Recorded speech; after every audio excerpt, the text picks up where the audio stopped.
சிந்திப்போம், செயல்படுவோம். இது உங்கள் ஏஞ்சல். நம் தேர்தல் களத்தில் வாக்குப்பதிவு ஏன் 100%க்கும் குறைவாக உள்ளது? பெரும்பாலும் 60% வாக்குப்பதிவே நடைபெறுகிறது. இதற்கு காரணம் என்ன? ஏன் வாக்காளர்கள் ஓட்டு போட வருவதில்லை? சற்றே சிந்திப்போம். நாம் ஓட்டு போட்டால் என்ன மாற்றம் நடக்குது என்று நாம் சிந்திக்கிறோமா? இல்லை நாம் ஓட்டு போட்டனால் யார் ஆட்சிக்கு வந்தாலும் மாற்றம் ஒன்றும் நிகழாது என்று நம்பிக்கையின்மைத்தனமாக யோசிக்கிறோமா? அல்லது சோம்பேறித்தனமா? இல்லது ஆர்வம் இல்லாமையா? இல்லது தகவல் தெரியாமையா?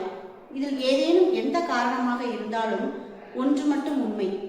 அது என்னவென்றால், நாம் ஓட்டு போட தவறினால் ஓட்டு என்பது நமது உரிமை. நமது உரிமையை விட்டுக் கொடுத்தோம் என்றால் தவறான முடிவை யாரோ ஒருவர் எடுத்து விடுவார்கள். அதற்கு காரணம் நாமாக இருப்போம்.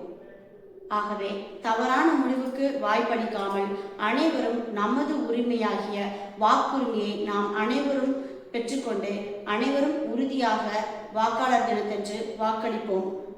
நமக்கு நாமே உறுதியளிப்போம். வாக்கு நம் உரிமை, ஓட்டு போடுவது நமது கடமை. ஆகவே அனைவரும் சிந்தித்து செயல்பட்டு சரியான முடிவை எடுப்போம். நன்றி, வணக்கம்.